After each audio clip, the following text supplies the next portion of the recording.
चरैवेति चरैवेति के मंत्र का जाप करते हुए इस राजनीतिक यात्रा में अनेक उतार चढ़ाव देखते हुए एक दिन ये पड़ाव भी आएगा, मैंने कभी सोचा नहीं था। निर्वाचित प्रधानमंत्री के रूप में निरंतर सबसे लंबी अवधि तक सेवा करने का अवसर, इसे मैं अपना परम सौभाग्य मानता हूं। आपने इस अवसर पर मुझे सम्मानित किया,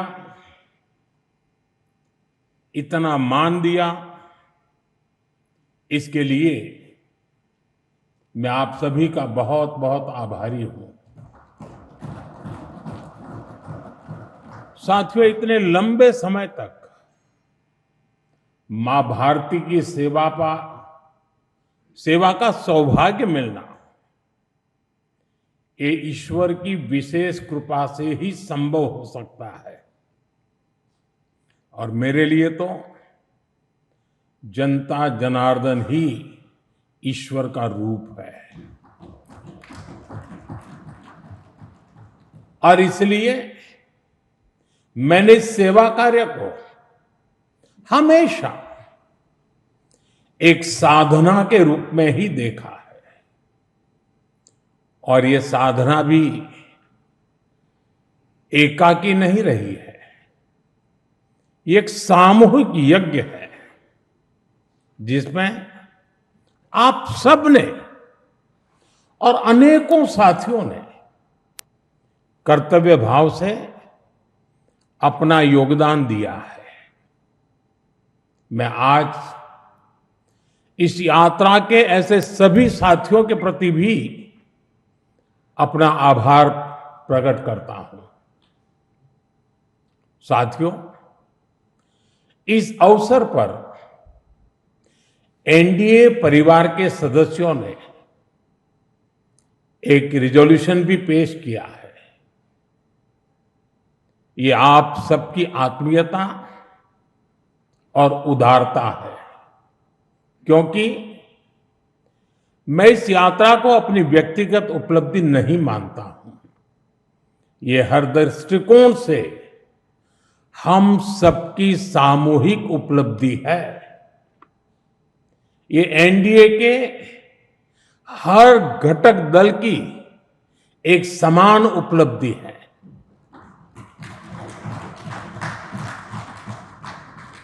इसलिए मैं इस प्रस्ताव को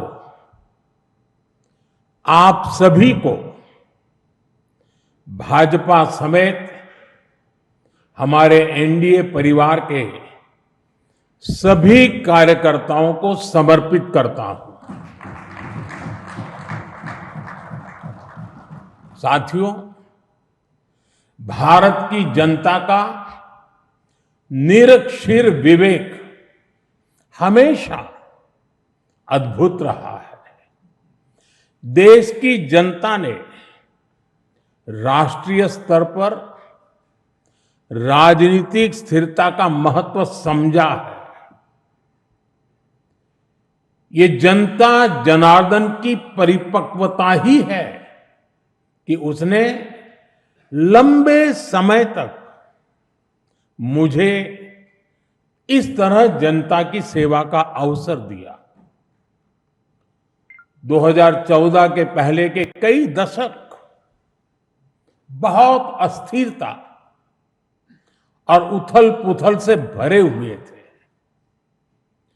इसका देश को बहुत नुकसान भी उठाना पड़ा। लेकिन अब देश की जनता एक स्थिर सरकार का काम भी देख रही है और उसकी निर्णायक क्षमताओं की प्रशंसक भी है। मैं आज देश की महान जनता को भी नमन करता हूं। जनता जनार्दन का आभार व्यक्त करता हूं। साथियों, साल 2014 में जब एनडीए की जीत हुई थी, तब मैंने कहा था कि आज देश के सामान्य मानवी में एक नई आशा का उदय हुआ है। इस आशा का, इस उम्मीद का संरक्षण हम सभी का बहुत बड़ा दायित्व था। देश के लोगों ने कांग्रेस के विश्वासघात के बाद अपना भरोसा हमें सौंपा था। मुझे आज संतोष है, गर्व है कि एनडीए परिवार के तौर पर हमने देश के विश्वास को हमेशा और मजबूत किया है।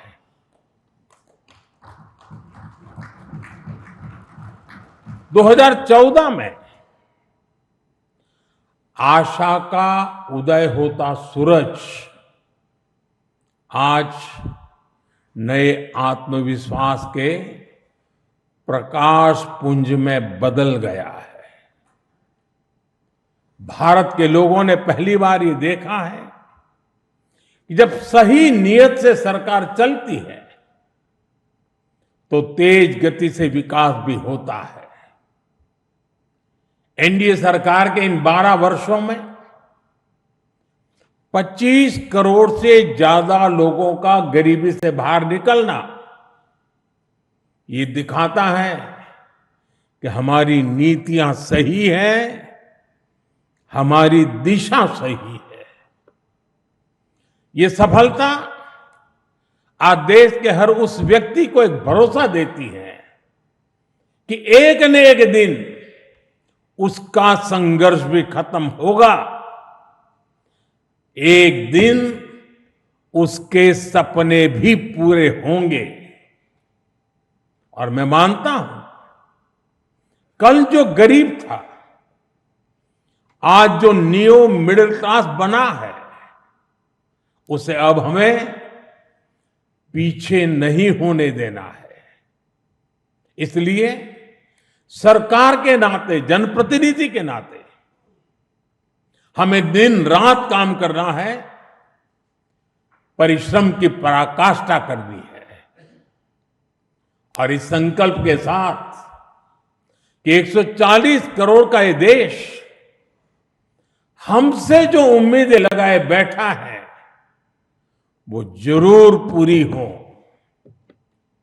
भारत का युवा, भारत की नारी शक्ति, भारत का मध्यम वर्ग, भारत के किसान, सबकी आकांक्षाएं, उनकी एस्पिरेशंस हमें पूरी करनी है।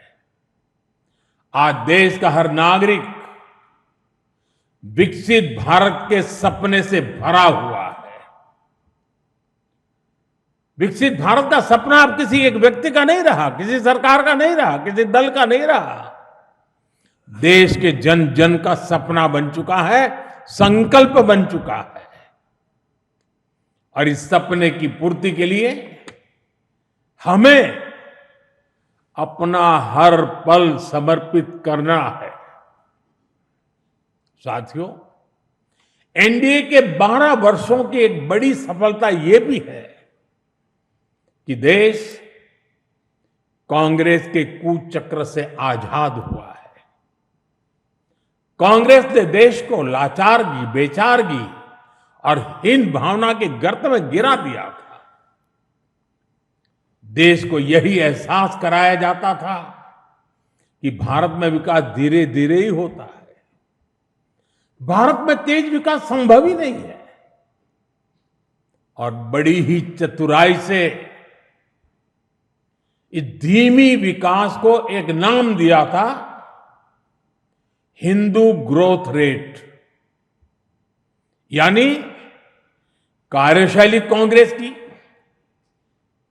दायित्व कांग्रेस का, विफलता कांग्रेस की, लेकिन कलंक देश की बड़ी हिंदू आबादी के नाम लगाया गया, जबकि असल में इस कुसंस्कृति का नाम होना चाहिए था कांग्रेस ग्रोथ रेट। इस कांग्रेस ग्रोथ रेट में ना गवर्नेंस थी, ना नीति, ना नियत और ना ही निर्णय। साथियों, पहली बार अटल जी के नेतृत्व में एनडीए सरकार आई, तब जाकर हमें एक झलक दिखी कि विकास में गति कैसे आती है। लेकिन दुर्भाग्य से 2004 में देश फिर से अस्थिरता के बवंडर में और कांग्रेस के शिकंजे में फंस गया। विकास तो दूर की बात है, देश को कांग्रेस ने एक के बाद एक हजारों करोड़ रुपए के घोटालों में घसीट दिया। साथियों, देश का भाग्य फिर तब बदला जब 2014 में एनडीए की सरकार बनी।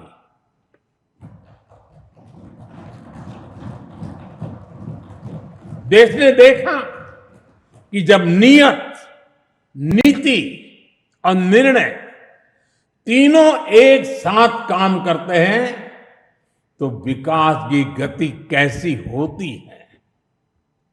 देश ने देखा कि जो काम दशकों में होते थे वो काम महीनों में होने लगे। 2014 में 74 एयरपोर्ट से 2026 में 160 से अधिक एयरपोर्ट तक, 2014 में 1000 किलोमीटर एक्सप्रेसवे से 2026 में 6700 किलोमीटर एक्सप्रेसवे तक, 2014 में सिर्फ 5 शहरों में मेट्रो से 2026 में 20 से ज्यादा शहरों में मेट्रो तक, 2014 में 700 करोड़ रुपए डिफेंस एक्सपोर्ट से 2026 में 23,000 करोड़ रुपए के डिफेंस एक्सपोर्ट तक। देश ने बहुत लंबी यात्रा तय की है। साथियों, 2014 में देश में केवल 25 करोड़ इंटरनेट यूजर थे। आज 100 करोड़ से अधिक यूजर इंटरनेट से जुड़े हैं। 2014 में डिजिटल पेमेंट्स ना के बराबर थे। आज भारत डिजिटल ट्रांजैक्शन में नंबर 1 देश है। 2014 में भारत अपनी जरूरत का ज्यादातर मोबाइल बाहर से मंगाता था। आज भारत 33 करोड़ से अधिक मोबाइल हैंडसेट खुद बनाता है। 2014 में सोलर क्षमता केवल 2.5 गीगावाट थी। आज यह 150 गीगावाट से अधिक है। 2014 में एथेनॉल ब्लेंडिंग केवल 1.5% था। आज यह 20% तक पहुंच चुकी है। 2014 में देश की एक भी सेमीकंडक्टर यूनिट नहीं थी। आज देश में बन रही 10 से ज्यादा सेमीकंडक्टर यूनिट्स भारत को आधुनिकता की तरफ ले जा रही है। साथियों, हमने देश की जरूरतों को अपनी नीतियों और निर्णयों का आधार बनाया। नई सोच से नए फैसले लिए। हमने युवाओं के लिए स्किल डेवलपमेंट मिनिस्ट्री बनाई। सहकारी क्षेत्र को मजबूती देने के लिए अलग कोऑपरेटिव मिनिस्ट्री बनाई। हमारे मछुआरे भाई बहनों के लिए अलग फिशरीज मिनिस्ट्री बनाई। हमारा फोकस क्लियर था, विकास की इस दौड़ में कोई पीछे न छूटे। साथियों, हमने दिव्यांगजनों के लिए कानून बनाया। आदिवासियों के लिए जनमन जैसी योजनाएं शुरू की। पशुपालकों और मछुआरों को पहले किसान क्रेडिट कार्ड का लाभ नहीं मिलता था। हमने उन्हें भी इस सुविधा से जोड़ा। और इतना ही नहीं, हमारी सरकार ने रेहड़ी पटरी वालों को भी स्वनिधि क्रेडिट कार्ड की सुविधा दी। साथियों, सवाल यह है कि अगर 12 साल में इतना कुछ हो सकता है तो फिर दशकों तक क्यों नहीं हुआ? ये कांग्रेस ग्रोथ रेट और एनडीए ग्रोथ रेट का अंतर है। एक व्यवस्था लोगों को इंतजार कराती थी, आज की व्यवस्था परिणाम दिखाती है। एक व्यवस्था काम अटकाती भटकाती थी, आज की व्यवस्था कहती है काम अभी होगा, समय पर होगा और बड़े पैमाने पर होगा। और इसलिए साथियों, 2014 से 2026 की कहानी केवल आंकड़ों की कहानी नहीं है। यह उस भारत की कहानी है जिसने पहली बार अपनी पूरी क्षमता के साथ दौड़ना शुरू किया है। वो भारत जो बड़े लक्ष्य तय कर रहा है और इन लक्ष्यों की प्राप्ति के लिए जी तोड़ मेहनत कर रहा है। साथियों, एनडीए के 12 वर्षों की उपलब्धियों की एक और विशेषता है। हमें ये उपलब्धियां वैश्विक अस्थिरता और अशांति के दौर में हासिल हुई है। एक स्थिर सरकार होने का लाभ क्या होता है, ये बार बार इस दौर ने साबित किया है। कोरोना के समय को हम कभी नहीं भूल सकते, जब हर तरफ हाहाकार मचा था, लेकिन भारत उस हालात को मुकाबला करते हुए भी सफलता से आगे बढ़ा। साथियों, दुनिया के बड़े बड़े देशों की अर्थव्यवस्थाएं संघर्ष कर रही है, तब भी 2025-26 में भारत ने 7.7% की ग्रोथ रेट हासिल की है। और पिछला क्वार्टर तो जो 31 मार्च को खत्म हुआ, उसमें भी भारत की ग्रोथ 7.8% रही है। ये सफलता इतनी आसान नहीं है दोस्तों। हम फ्रेजाइल 5 के कटघरे से बाहर निकलकर आज दुनिया की तेज गति से आगे बढ़ने वाली अर्थव्यवस्था बन चुके हैं। साथियों, कल के विकसित भारत की गारंटी है आज का आकांक्षी भारत। आकांक्षी भारत के गर्भ में विकसित भारत पल रहा है। आज के भारत की आकांक्षाएं बड़ी हैं, सपने बड़े हैं, इसलिए उसके संकल्प और लक्ष्य भी उतने ही बड़े हैं। देश की इन आकांक्षाओं का वाहक हमारा मिडिल क्लास है, नियो मिडिल क्लास है। इसलिए हमारी सरकार मध्यम वर्ग के एस्पिरेशंस को पूरा करने में लगी है। मिडिल क्लास की ईज ऑफ लिविंग, उसकी क्वालिटी ऑफ लाइफ, उसके लिए नए अवसर और नई संभावनाएं, हमने हर फ्रंट पर काम किया है। साथियों, 2014 से पहले मिडिल क्लास कानून की उलझनों का सबसे बड़ा शिकार हुआ करता था। जटिल टैक्स सिस्टम, आमदनी के सीमित स्रोत और टैक्स का बड़ा बोझ, खराब गवर्नेंस की मार, ये सब सामान्य मानवीय के लिए डेली लाइफ की चुनौती होती थी। लेकिन हमने मिडिल क्लास की परेशानियों को समझा, हमने मिडिल क्लास की आकांक्षाओं को समझा और इसलिए आज 12 लाख रुपए तक की आमदनी पूरी तरह से टैक्स फ्री है।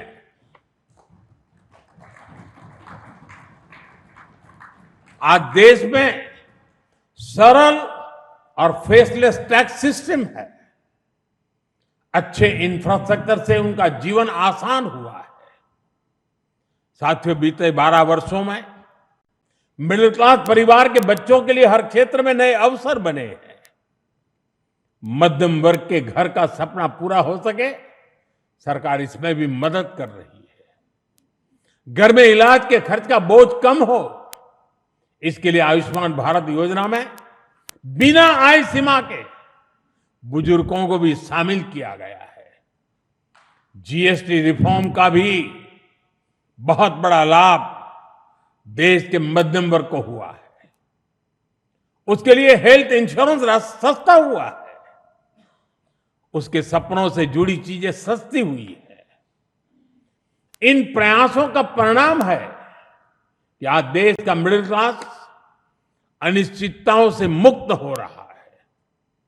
वो भरपूर आत्मविश्वास के साथ देश की विकास यात्रा को गति दे रहा है। साथियों, हमारे लिए दल से हमेशा अगर बड़ा कुछ है तो हमारा देश है। दल से बड़ा देश है। और जब नेशन फर्स्ट, देश प्रथम की भावना से काम होता है तो कोई भी निर्णय कठिन नहीं होता। इसलिए ऐसे फैसले जिन्हें पहले असंभव समझाता था, जो देश के सुरक्षित भविष्य के लिए अनिवार्य थे, हमने बहुत ही सधे हुए तरीके से उन फैसलों को भी लिया। पहले सरकारें आर्टिकल 370 की बात करने से डरती थी। हमने उसे खत्म करके पूरे देश में एक संविधान लागू किया। पहले नॉर्थ ईस्ट से बम, बंदूक और ब्लॉकेट जाने का नाम नहीं लेते थे। हमने नॉर्थ ईस्ट में शांति भी लौटाई और स्थिरता भी लेकर आए। पहले भारत आतंक के हमलों के बाद चुपचाप दर्द सहता रहता था। हमने आतंकवादियों पर सर्जिकल स्ट्राइक की, एयर स्ट्राइक की। ऑपरेशन सिंदूर में दुनिया ने भारत का सामर्थ्य देखा। साथियों, पहले मान लिया गया था कि नक्सलवाद, माओवाद अब कभी नहीं खत्म होने वाले,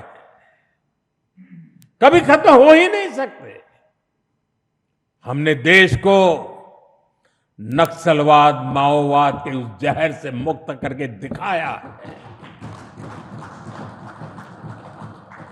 साथियों, महिलाओं को आरक्षण, 3 तलाक के खिलाफ कानून, सीएए का कानून, भारतीय न्याय संहिता, सैनिकों को 1 रैंक 1 पेंशन।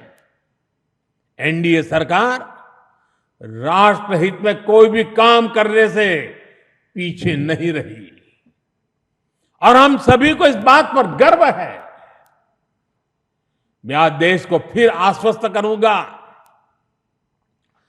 देश हित के बड़े फैसलों का इस सिलसिला और भी तेज होगा, तेज गति से आगे बढ़ेगा। साथियों, बीते 12 वर्षों में देश ने जो कुछ हासिल किया वो दुनिया देख रही है, लेकिन अब हमें अपनी दृष्टि आगे की ओर रखनी है। हमें 2047 के लक्ष्य को देखते हुए उस लक्ष्य को पूरा करने के लिए अपनी स्पीड को और बढ़ानी होगी। हमारा बेंचमार्क अब यह होना चाहिए कि बीते 12 वर्षों में जो स्पीड और स्केल हमारी रही है, उसको हम और अधिक बड़ा और व्यापक कैसे बना सके। आज ग्लोबल ग्रोथ में भारत की हिस्सेदारी लगातार बढ़ रही है। इसलिए भारत को अब ग्लोबल पैरामीटर्स, ग्लोबल कंपटीशन और ग्लोबल पर्सपेक्टिव देखना है। दुनिया भारत से सॉल्यूशन चाहती है। दुनिया भारत में वैश्विक सप्लाई चेन का एक भरोसेमंद पार्टनर देख रही है और हमें दुनिया की इन अपेक्षाओं पर खरा उतरकर दिखाना है।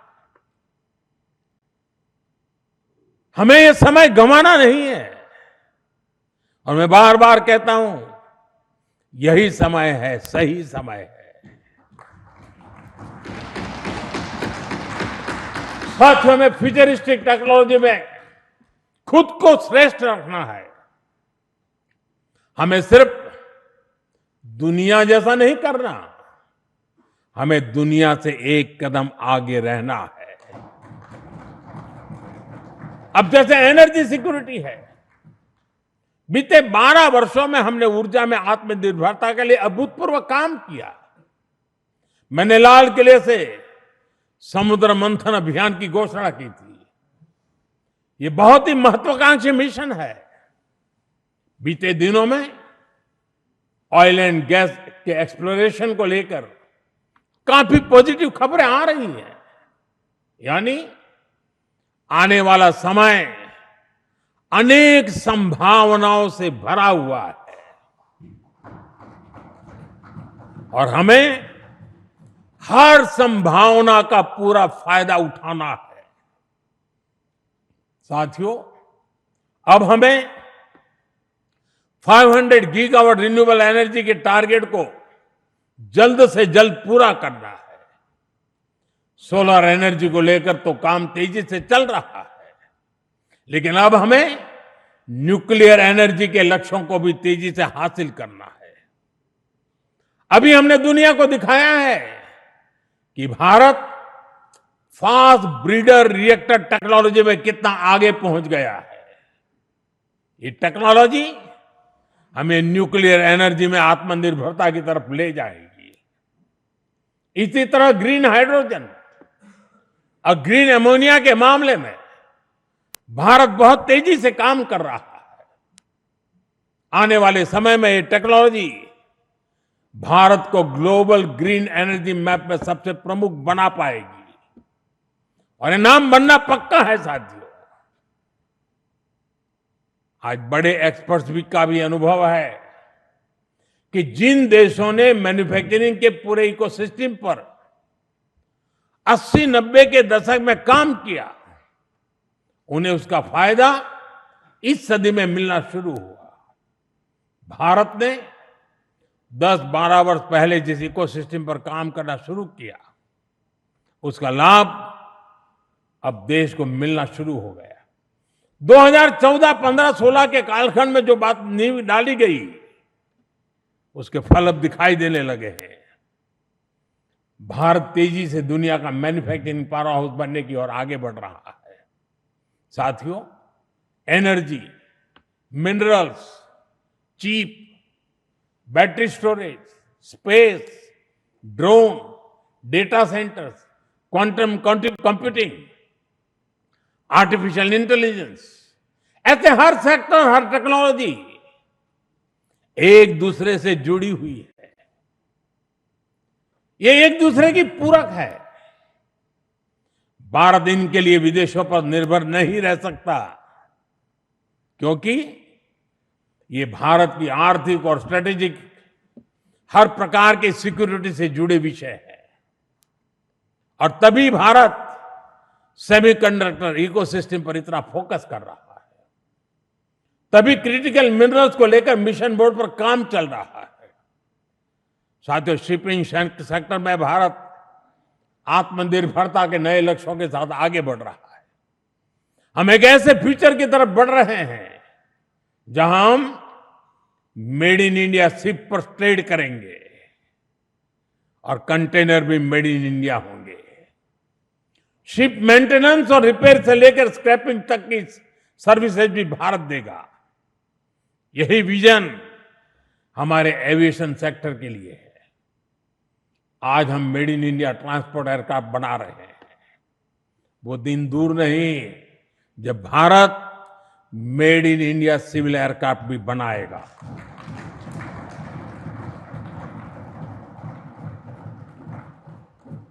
देशवासी मेड इन इंडिया विमान में ही यात्रा करेंगे, वो दिन मैं देख रहा हूं दोस्तों।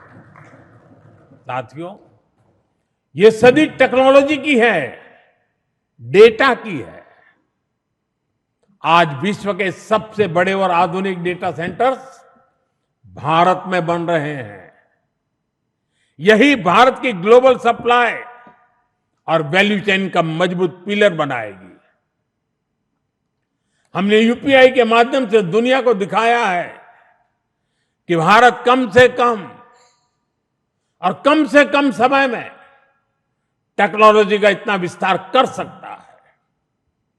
हमने दिखाया है कि हमारे युवाओं का सामर्थ्य क्या है। अब एआई, डीप टेक और एडवांस टेक्नोलॉजी में हमारे युवा नया दमखम दिखाने के इरादे से आगे बढ़ रहे हैं। साथियों, आने वाले समय में दो और सेक्टर्स में भारत का सामर्थ्य पूरी दुनिया देखेगी। ये सेक्टर है टूरिज्म और स्पोर्ट्स। ये दोनों भारत की इकोनॉमी के मजबूत पिलर बनेंगे। विशेष रूप से कॉन्फ्रेंस, एग्जीबिशन और कॉन्सर्ट के मामले में भारत एक ग्लोबल डेस्टिनेशन बनने के लिए अब पूरी तरह सज रहा है। आधुनिक इंफ्रास्ट्रक्चर से सेक्टर को बहुत पुश मिलेगा और स्पोर्ट्स में तो भारत के युवा कमाल का प्रदर्शन कर रहे हैं और हर दिन उनकी परफॉर्मेंस निखरती जा रही है। भारत दुनिया की बिगेस्ट स्पोर्ट्स लीग की धरती बनता जा रहा है। आने वाले सालों में हमारी ये खाती और बुलंद होगी। ओलंपिक्स के लिए हमारी तैयारियां भी भारत की एस्पिरेशन का ही प्रतिबिंब है। हमें छोटा नहीं सोचना है, हमें लक्ष्य ऊंचे रखने हैं और उन्हें प्राप्त करने के लिए पूरी ताकत लगा देनी है। साथियों, आज भारत रिफॉर्म एक्सप्रेस पर सवार होकर तेजी से आगे बढ़ रहा है। हमारे लिए रिफॉर्म कोई कंपल्सन नहीं है, रिफॉर्म हमारा कन्विक्शन है।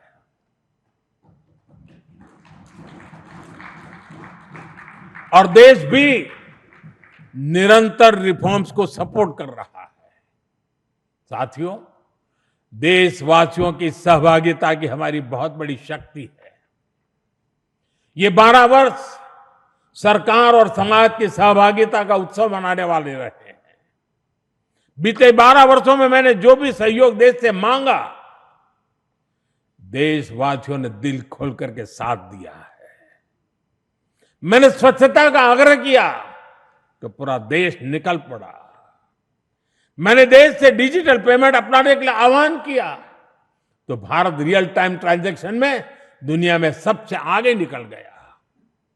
मैंने कोरोना महामारी के दौरान एकजुटता का, संयम का आग्रह किया तो देश ने एकजुट होकर उस महामारी का सामना किया।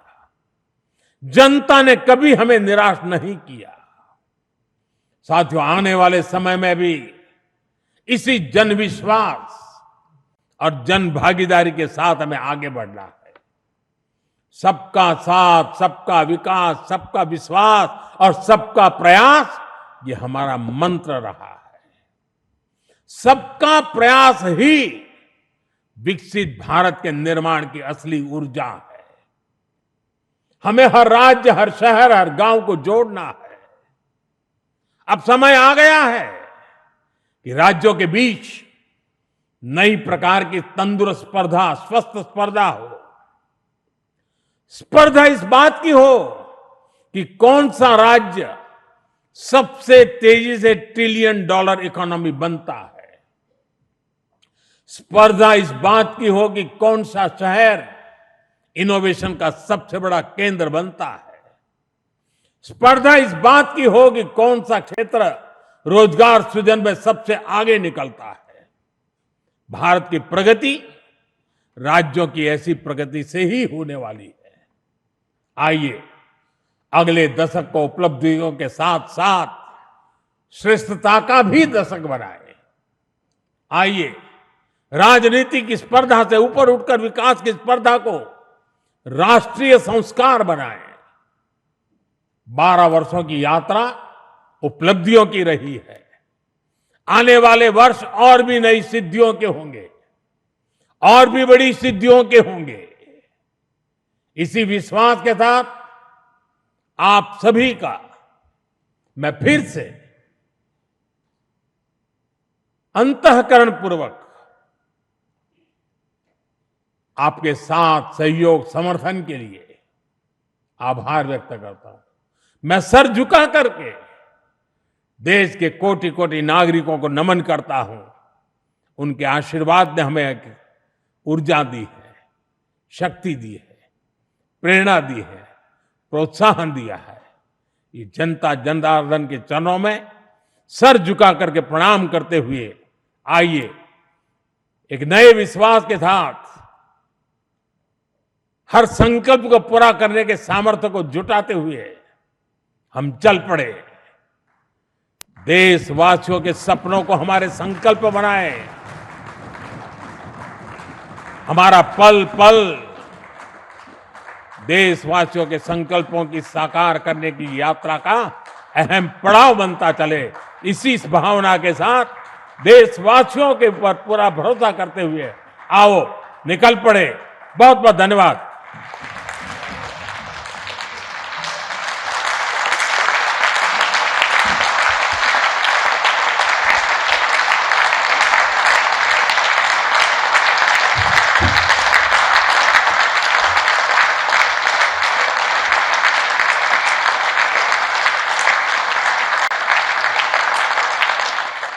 এবিপি আনন্দ এগিয়ে থাকে, এগিয়ে রাখে।